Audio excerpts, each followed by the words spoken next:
Hello boys and girls, welcome to the last part of our Paddington story. As you can see, the bears are here again, ready to enjoy the final instalment. Last time, the Browns and Paddington and Mrs. Bird were getting ready for Paddington's birthday party. Mrs. Bird had made a lovely cake and Paddington was feeling a bit left out because everyone else was getting ready for the party. Here we go. Among Paddington's many presents was a conjuring outfit from Mr. and Mrs. Brown. Conjuring means magic, I suppose. It was a very expensive one from Barkridge's. It had a special magic table, a large mystery box which made things disappear if you followed the instructions properly, a magic wand and several packs of cards. Paddington emptied them all over the floor and settled down in the middle to read the book of instructions. He sat there for a long time, studying the pictures and diagrams and reading everything twice to make sure. Every now and then he absent-mindedly dipped a paw into his marmalade pot, and then remembering it was his birthday and that there was a big tea to come, he reached up and stood the jar on the magic table before returning to his studies. In the first chapter, called Spells, it showed how to wave a magic wand and the correct way to say abracadabra. Paddington stood up, clutching the book in his one paw and waved the wand several times through the air. He also tried saying abracadabra. He looked around. Nothing seemed to have changed, and he was just about to try again when his eyes nearly popped out of his head. The jar of marmalade, which he'd placed on the magic table only a few minutes before, had disappeared. He searched hurriedly through the book. There was nothing about making marmalade disappear. Worse still, there was nothing about making it come back again either. Paddington decided it must be a very powerful spell to make a whole pot vanish into thin air. He was about to rush outside and tell the others when he thought better of it. It might be a good trick to do in the evening, especially if he could persuade Mrs. Bird to give him another jar. He went out into the kitchen and waved his magic wand a few times in Mrs. Bird's direction, just to make sure. "I'll give you abracadabra," said Mrs. Bird, pushing him out again, "and be careful with that stick, or you'll have someone's eye out." Paddington returned to the drawing room and tried saying his spell backwards. Nothing happened, so he started reading the next chapter of the instruction book, which was called The Mystery of the Disappearing Egg. I shouldn't have thought you needed any book to tell you that, said Mrs. Bird at lunchtime, as Paddington told them all about it. "The way you gobble your food is nobody's business." "Well," said Mr. Brown, "so long as you don't try sawing anyone in half this evening, I don't mind." "I was only joking," he added hurriedly, as Paddington turned an inquiring gaze on him. Nevertheless, as soon as lunch was over, Mr. Brown hurried down the garden and locked up his tools. With Paddington, there was no sense in taking chances. As it happened, he had no cause to worry, for Paddington had far too many things on his mind, what with one thing and another. The whole family was there for tea, as well as Mr. Gruber. Several other people came along too, including the Browns' next-door neighbour, Mr. Curry. The last named was a most unwelcome visitor. "Just because there's a free tea," said Mrs. Bird. "I think it's disgusting taking the crumbs off a young bear's plate like that. He's not even been invited. He'll have to look slippy if he gets any crumbs off Paddington's plate," said Mr. Brown. "All the same, it is a bit thick after all the things he's said in the past, and not even bothering to wish him many happy returns." Mr. Curry had a reputation in the neighbourhood for meanness and for poking his nose into other people's business. He was also very bad-tempered and was always complaining about the least little thing which met with his disapproval. In the past, that had often included Paddington, which was why the Browns had not invited him to the party.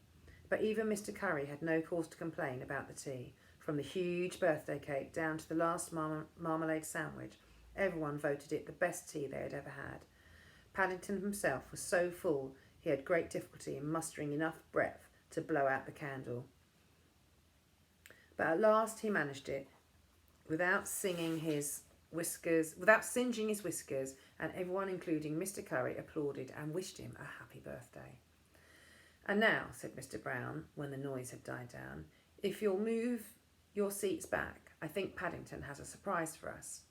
While everyone was busy moving their seats to one side of the room, Paddington disappeared into the drawing room and returned carrying his conjuring outfit. There was a short delay while he erected his magic table and adjusted the mysterious box, but soon all was ready. The lights were turned off except for a standard lamp that Paddington waved his wand for quiet. Ladies and gentlemen, he began, consulting his instruction book. My next trick is impossible. But you haven't done one yet, grumbled Mr. Curry. Ignoring the remark, Paddington turned over the page. For this trick, he said, I shall require an egg. Oh dear, said Mrs. Bird as she hurried out to the kitchen. I know something dreadful is going to happen. Paddington placed the egg in the centre of his magic table and covered it with a handkerchief. He muttered, abracadabra, several times, and then hit the handkerchief with his wand. Mr. and Mrs. Brown looked at each other. They were both thinking of the carpet. Hey, presto, said Paddington, and pulled the handkerchief away. To everyone's surprise, the egg had completely disappeared. Of course, said Mr. Curry knowledgeably, above the applause. It's all down to the sleight of a paw. But very good, though, for a bear. Very good indeed. Now make it come back. Feeling very pleased with himself, Paddington took his bow and then felt in the secret compartment behind the table. To his surprise, he found something much larger than an egg. In fact, it was a jar of marmalade. It was the one that had disappeared that very morning. He displayed it in his paw, and the applause for his trick was even louder. Excellent, said Mr. Curry, slapping his knee, making people think he was going to find an egg, and it was a jar of marmalade all the time. Very good indeed. Paddington turned over a page. And now, he announced, flushed with success, the disappearing trick. He took a bowl of Mrs. Brown's best flowers and placed them on the dining table alongside his mystery box. He wasn't very happy about this trick, as he hadn't had time to practice it, and he wasn't all sure how the mysterious mystery box worked, or even where the flowers even where you put the flowers to make them disappear. He opened the door on the back of the box and then poked his head round the table. I shan't be a minute, he said, and then disappeared from view again. The audience sat in silence. Rather a slow trick, this one, said Mr. Curry after a while. I hope he's all right, said Mrs. Brown. He seems very quiet. We can't have gone far, said Mr. Curry. Let's try knocking. He got up, knocked loudly on the box, and then put his ear to it. I can hear someone calling, he said. It sounds like Paddington. I'll try again. He shook the box, and there was an answering thump from inside. I think he's shut himself in, said Mr. Gruber. He too knocked on the box and called out, Are you all right, Paddington? No, said a small muffled voice. It's dark, and I can't read the instruction book. Quite a good trick, said Mr. Curry. Some while later, after they had prized open Paddington's mystery box with a penknife, he helped himself to some biscuits. The disappearing bear, very unusual, but I still don't see what the flowers were for. Paddington looked at him suspiciously, but Mr. Curry was far too busy with the biscuits. For my next trick, said Paddington, I would like a watch. Are you sure? Asked Mrs. Brown anxiously. Wouldn't anything else do? Paddington consulted his instruction book. No, it says a watch, he said firmly. Mr. Brown hurriedly pulled his sleeve down over his left wrist. Unfortunately, Mr. Curry, who was in an unusually good mood after his free tea, stood up and offered his. Paddington took it gratefully and placed it on the table. This is a jolly good trick, he said, reaching down into his box and pulling out a small hammer. He covered the watch with the handkerchief and then hit it several times. Mr. Curry's expression froze. I hope you know what you're doing, young bear, he said. Paddington looked rather worried. Having turned over the page, he'd just read the ominous words. It is necessary to have a second watch for this trick. Gingerly, he lifted up a corner of the handkerchief. Several cogs and small pieces of glass rolled across the table. Mr. Curry let out a roar of wrath. I think I forgot to say abracadabra, faltered Paddington. Abracadabra, shouted Mr. Curry, beside himself with rage. Abracadabra! He held up the remains of his watch. 20 years I've had this watch, and now look at it. This will cost some pretty penny. Mr. Gruber took out an eyeglass and examined the watch carefully. Nonsense, he said, coming to Paddington's rescue. It's one you bought from me for £3 6 months ago.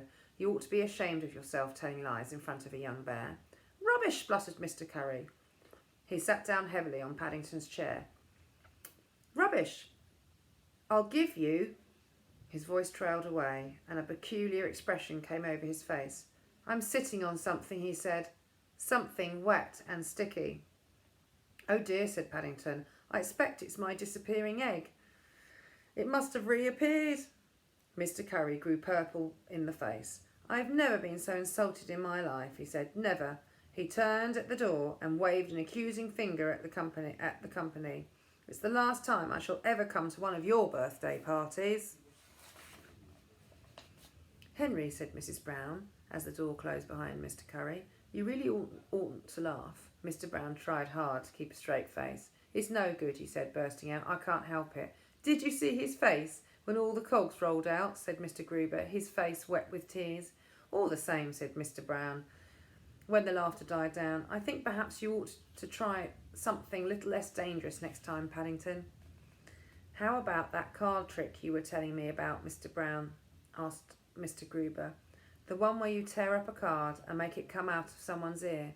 Yes, that sounds like quite a nice one, said Mrs. Brown. Let's see that. You wouldn't like another disappearing trick? Asked Paddington hopefully. Quite sure, dear, said Mrs. Brown. Well, said Paddington, rummaging in his box, it's not very easy doing card tricks when you've only got paws, but I don't mind trying. He offered a pack of cards to Mr. Gruber, who solemnly took one from the middle and then memorised it before replacing the card. Paddington waved his wand over the pack several times and then withdrew a card. He held up the 7 of spades.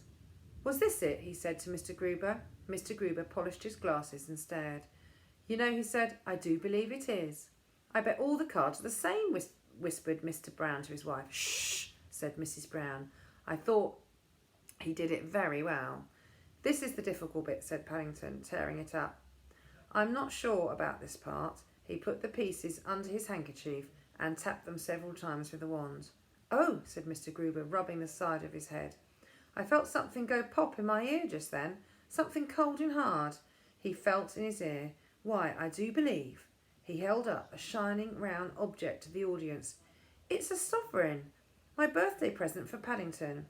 Now I wonder how it got in there. Oh, said Paddington. He was proudly examining it. I didn't expect that. Thank you very much, Mr. Gruber. Well, said Mr. Gruber, it's only a small present, I'm afraid, Mr. Brown. But I've enjoyed the little chats we've had in the mornings. I look forward to them very much. And he cleared his throat and looked away. I'm sure we all hope you have many more birthdays. When the chorus of agreement had died down, Mr. Brown rose and looked at the clock. And now, he said, it's long past all our bedtimes, most of all of yours, Paddington, so I suggest we all do a disappearing trick now. I wish, said Paddington, as he stood at the door, waving everyone goodbye, I wish my Aunt Lucy could see me now. She'd be very pleased. You'll have to write and tell her all about it, Paddington, said Mrs. Brown, as she took his paw. But in the morning, she added hastily, you've got clean sheets, remember? Yes, said Paddington, in the morning. I expect if I did it now, I'd get ink over the sheets or something. Things are always happening to me. You know, Henry, said Mrs. Brown, as they watched Paddington go upstairs to bed, looking rather sticky and more than a little sleepy, it's nice having a bear around the house. And that's the end of our book, A Bear Called Paddington. I really, really hope you enjoyed the book as I did. And I really hope that you read a book over the summer, maybe one or two. Perhaps you can go to the library because they're now open again. And I look forward to seeing you all in September. Bye for now.